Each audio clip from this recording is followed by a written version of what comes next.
பகவத்கீதையில் 2வது சாப்டரில் 33வது ஸ்லோகம்.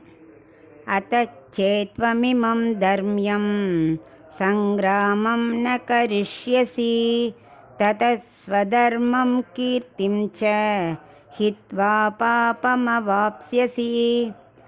இப்போ இதுக்குள்ள அர்த்தத்தை பார்க்கலாம். 33, 34 ரெண்டுமே நீ சண்டை போடாமல் இருந்தால் என்ன நடக்கும் அதை பற்றி தான் சொல்ல போகிறார்.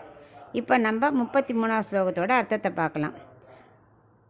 சப்போஸ் நீ இப்போ சண்டை போடாமல் இருக்கன்னு வச்சுக்கோ, ஏன்னா நீ சத்திரியன், நீ சண்டை போடணும், அதான் தர்மம். சப்போஸ் இதுவெல்லாம் வேண்டாம், நான் போட மாட்டேன்னு நினச்சியானா அதுக்கு உனக்கு அவப்பேர் தான் கிடைக்கும். ஏன்னா யுத்தம் தொடங்குறதுக்கு முன்னாடி நீ ஸ்டாப் பண்ணலாம். அப்படி நிறுத்தினியானா ஓகே, நியாயமாக ஒரு தீர்ப்பு வழங்கிக்கலாம், ஒரு சமாதானத்துக்கு வரலாம், அதுக்காக நீ ஸ்டாப் பண்ணுறேன்னு சொல்லுவாள்.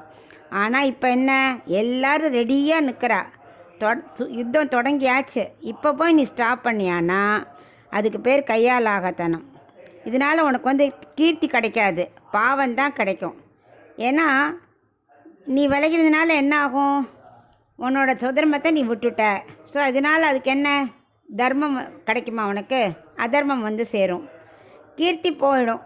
கீர்த்தி போனால் உனக்கு இந்த உலகத்தில் உள்ள பயனும் கிடைக்காது, மோட்சமும் கிட்டாது. ஏன்னா உன்னோட சுதர்மமான சண்டை போடணுங்கிற சத்திரிய தர்மத்தை நீ விட்டுட்டதுனால இங்கே நீ என்ன பண்ணுற, இங்கே உனக்கு புகழ் போச்சு. ஆனால் மேல் லோகத்துக்கு மோட்சத்துக்கு போக முடியுமானா போக முடியாது. ஏன்னா நீ உன்னோட தர்மத்தை நீ விட்டுட்ட. ஸோ உனக்கு திருஷ்ட பலனான இந்த லோகத்துலேயும் உனக்கு நல்லது நடக்காது, அதிர்ஷ்ட பலனான மோட்சமும் கிட்டாது. உனக்கு கிடைக்க போகிறது என்ன, ஒன்லி பாவம்தான். உடனே நீ சொல்லுவ, அதனால் என்ன, நான் அடுத்த பிறவியில் பார்த்துக்கிறேனேம்ப. அடுத்த பிறவி எப்படி அர்ஜுனன் நல்லது கிடைக்கும், நீ இப்படி பாவம் செஞ்சால் அடுத்தது தீமையாக சாழ்ந்த பிறவி தானே கிடைக்கும். அதனால் நீ விலகாமல் சண்டை போடணும்னு இந்த 33வது ஸ்லோகத்தில் அவனுக்கு அழுத்தம் திருத்தமாக பண்ணாட்டா என்ன நடக்குங்கிறத கிளியராக சொல்கிறார்.